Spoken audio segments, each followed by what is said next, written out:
Assalamualaikum warahmatullahi wabarakatuh. Halo Cantaka viewers, welcome back di Cantaka Wiyata Smator Podcast. Bersama saya Siti Atika dan tamu istimewa kita hari ini Bu Vivit Eka Damayanti SPD MPD. Bu Vivit Eka Damayanti ini selaku pengawas pembinaan di SMA Negeri 1 Torjun. Mungkin agar kami lebih dekat dan lebih kenal, Bu Vivit, monggo bisa silahkan memperkenalkan diri Ibu. Terima kasih Mbak Tika. Yeah. Saya panggil Mbak Tika ya. Iya Ibu. Yeah. Alhamdulillah senang sekali saya ketemu Mbak Tika dan teman-temannya di sini di balik layar ya. Iya Ibu. Kenalkan, saya Vivit Eka Damayanti. Mulai tahun lalu saya ditugasi menemani, kalau saya bilang menemani ya, menemani teman-teman guru, tenaga pendidikan, serta kepala sekolah dan juga mungkin anak-anak untuk belajar. Iya. Itu aja mungkin ya. Oh ya, suami satu, anak juga satu, rumah di Permata Selong. Boleh kalau mau mampir-mampir asal upetinya cocok. Boleh. Jadi teman-teman, apa yang kita obrolkan hari ini mengenai Smator berprestasi bersama inovasi literasi. Nah, Ibu, jadi seperti ini Ibu menjadi pengawas binaan di SMA Negeri 1 Torjun. Mungkin Ibu memiliki pendapat bagaimana pandangan Ibu SMA Negeri 1 Torjun itu, Ibu. Oke, terima kasih Mbak Tika. Iya. Sebenarnya tahun lalu saya sudah baru ya, bukan sudah sih, baru mutasi. Saya sebelumnya di Pamekasan, walaupun rumah di Sampang. Jadi saya baru menemani SMA Torjun itu sejak tahun lalu. Cuma memang tidak intens, ya berbanyak persoalan ya, termasuk dari diri saya. Sehingga saya mengintenskan pendampingan. Kalau sekarang istilahnya pendampingan Mbak, jadi bukan lagi kepengawasan begitu, biar tahu Mbak Tika dengan rekan-rekan yang lain. Jadi pendampingan saya intensifkan tuh menjelang semester 1 ya, semester 1 berakhir. Jadi kalau Mbak Tika tanya bagaimana pendapat saya sih SMA Torjun tuh punya potensi aset yang luar biasa. Iya. Kenapa kok saya bilang gitu? Aset atau modal yang dimiliki SMA Torjun, saya lihat jumlah siswanya banyak. Kemudian gurunya juga, yang PNS juga banyak. Itu yang kelihatan mata kan. Terus letak lokasi sekolahnya di pinggir jalan besar, yang utama. Nah, 3 yang kelihatan ini. Belum lagi yang tidak kelihatan, maksudnya yang prestasi yang Mbak Tika tadi singgung. Saya terus mengikuti ya, walaupun tidak secara langsung, yang diunggah di media sosial sekolah atau diunggah oleh Bapak Ibu guru. Saya perhatikan sudah banyak gitu prestasi yang diraih, baik akademik maupun akademik. Tapi memang menurut saya masih banyak yang bisa dikembangkan. Itu pendapat saya sih, Mbak. Berarti SMA Negeri 1 Torjun ini memiliki potensi dan aset yang perlu dikembangkan lagi. Jadi Ibu, mungkin itu SMA Negeri 1 Torjun seperti apa? Untuk mungkin prestasi bagaimana SMA Negeri 1 Torjun mengenai sekolahnya, siswanya dan guru-gurunya, menurut Ibu seperti apa SMA Negeri 1 Torjun mengenai prestasinya? Oke, baik, terima kasih. Seperti yang saya tadi bilang, kalau untuk prestasi anak-anak, saya pantau dari teman-teman guru yang sering mengunggah perolehannya ya. Jadi saya pribadi bangga, juga merasa bahwa teman-teman, terutama guru, kepala sekolah, tenaga pendidikan, punya PR untuk mempertahankan dan juga meningkatkan. Karena kadang mempertahankan dan meningkatkan tidak semudah meraih. Iya, betul Ibu. Nah, sudah saya lihat ada yang sudah dicapai seperti OSN, kemudian kepala sekolah kemarin tahun lalu juga dapat penghargaan apresiasi GTK itu kepala sekolah SMA terbaik nomor 2. Jadi tentunya itu di balik prestasi itu ada PR mempertahankan dan meningkatkan, dan itu jauh lebih terjal daripada meraih. Itu yang bisa saya sampaikan. Untuk itu sebagai pendamping saya juga perlu memperbaiki diri, mencari cara agar sama-sama belajar bagaimana untuk mempertahankan tadi meraih. Bagaimana untuk melayani Mbak Tika dan teman-teman Mbak Tika agar prestasi iya, bahagia iya. Betul. Ya. Jadi bagaimana sih Ibu, mungkin Ibu memiliki solusi terkait dengan pembelajaran di SMA Negeri 1 Torjun ini agar siswa-siswa di sini itu dapat berprestasi dan bahagia juga? Mungkin Ibu memiliki solusi. Terima kasih. Itu. Tadi sebenarnya saya lupa ya Mbak Tika tanya yang Jumat literasi juga ya? Belum. Oh belum. Iya belum. Oke belum.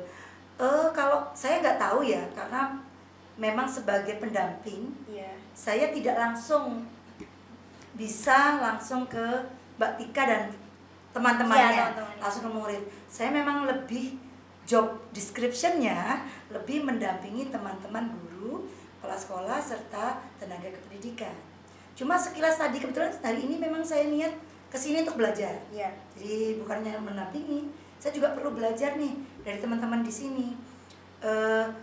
Kenapa saya pilih hari ini? Karena hari ini sekolah kan punya inovasi ya, yang ketika perencanaannya saya juga dilibatkan.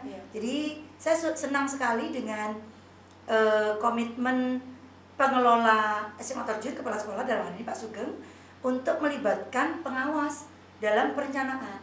Semoga ke depan tidak hanya tim pengembang yang dilibatkan, tapi semua warga sekolah. Karena ya saya percaya dilibatkan, cuma mungkin keterbatasan waktu, tempat, dan biaya mungkin ya. Mungkin ke depan bisa, karena memang perlu untuk duduk bersama gitu ya. Jadi kalau Mbak Tika tanya apa tadi, cara pembelajaran ya, saya cuma bisa gini.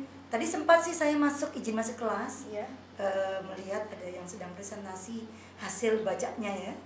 Itu saya sekilas sih bilang keren karena tidak mudah untuk menaklukkan diri sendiri. Apalagi kalau bicara di depan teman-temannya sendiri tadi ya, saya lihat memang ada masukan sih dari teman-teman sekelas tadi. Oh, kenapa kok bicara sendiri? Itu kan sudah berarti jalan sudah apa yang diharapkan dari program ini. Baru 2 kali, 2 minggu ya.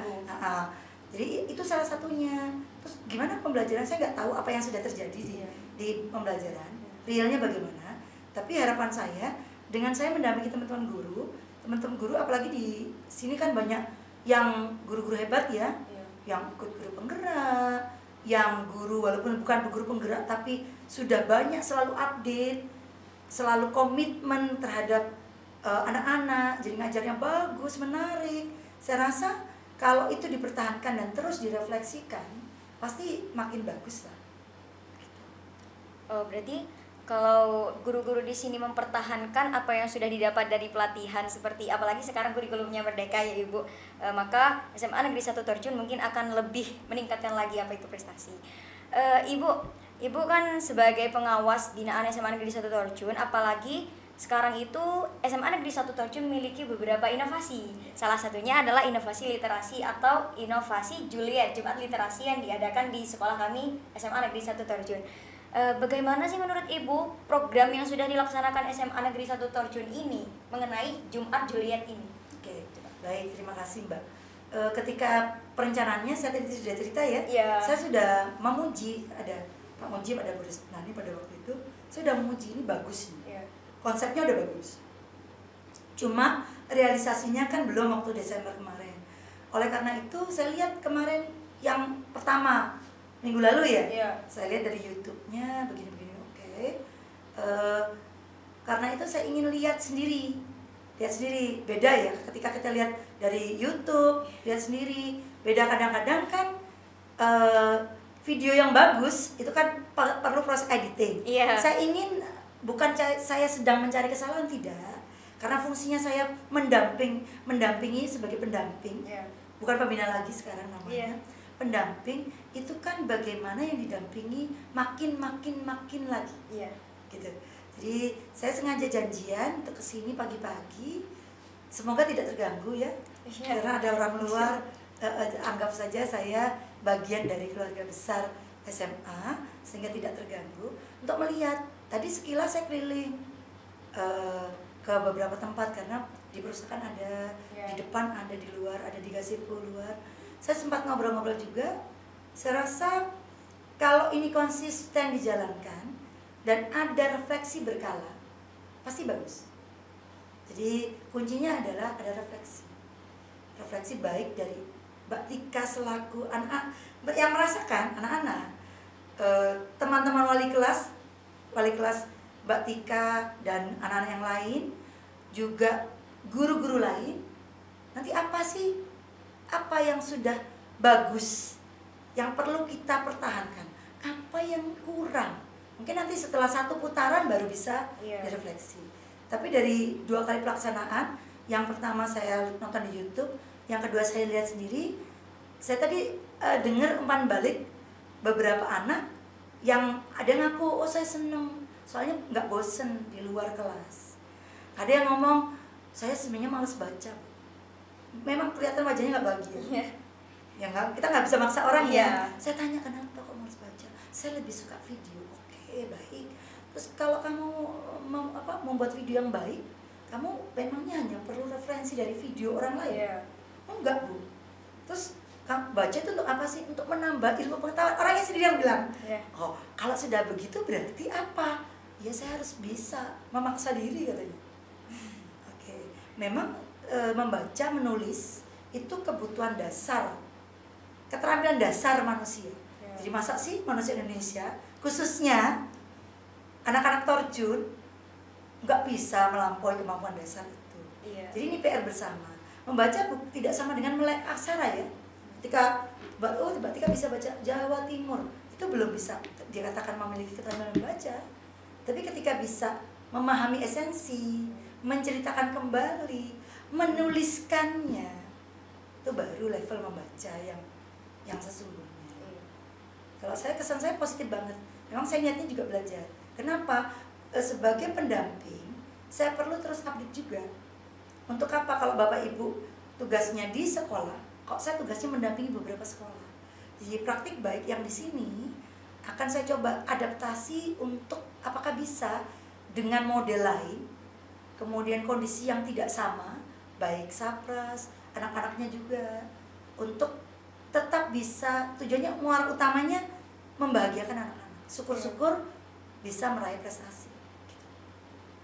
Jadi Ibu, kan Ibu tadi itu mengatakan kalau program literasi ini adalah program yang baik dan positif.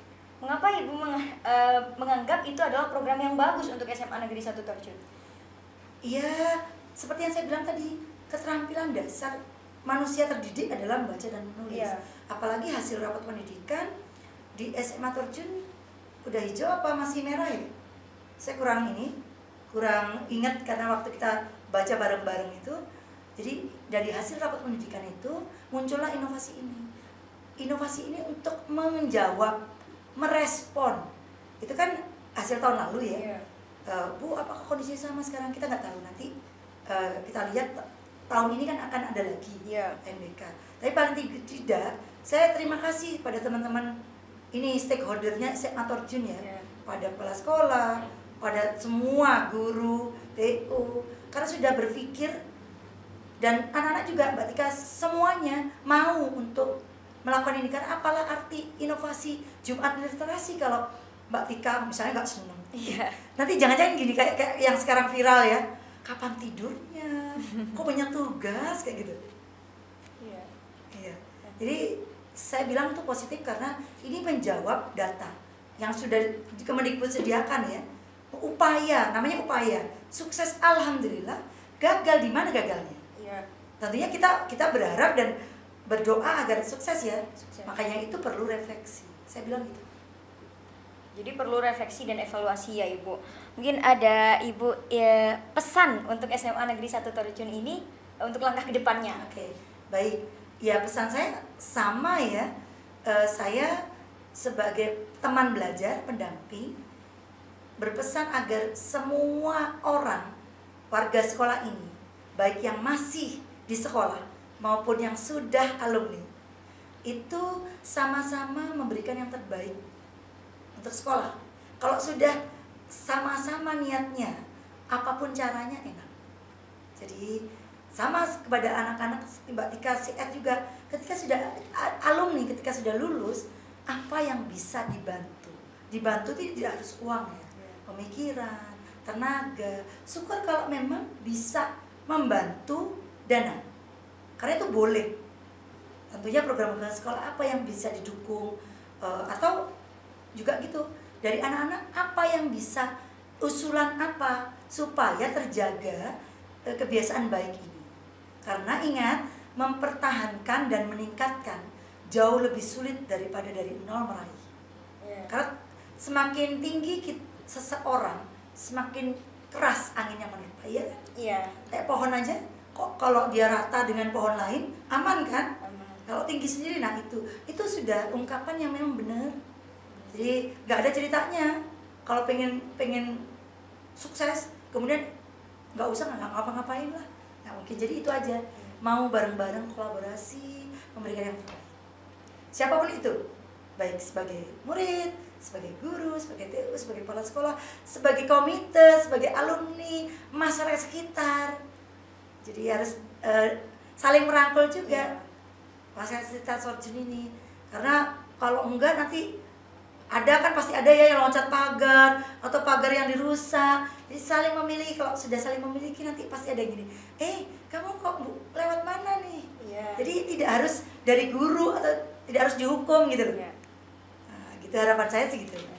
Berarti kolaborasi dengan warga Semator khususnya, baik siswa, guru, ataupun staf-staf yang lain itu sangat penting untuk mempertahankan prestasi yang pernah diraih Semator. Karena yang seperti Ibu katakan tadi, kalau mempertahankan itu sulit, lebih sulit dari mendapatkan. Jadi semoga SMA Negeri 1 Terjun ini lebih baik untuk kedepannya. Mungkin apa yang sedang kami obrolkan hari ini dapat memotivasi dan menginspirasi dan mempertahankan untuk SMA Negeri 1 Terjun ya Ibu. Amin. Mungkin obrolan kami hari ini sampai di sini saja. Semoga dapat bermanfaat. Bersama literasi kita dapat berprestasi. Salam literasi. Sampai jumpa lagi di Cantaka Wiyata Semator Podcast. Wassalamualaikum warahmatullahi wabarakatuh. Waalaikumsalam.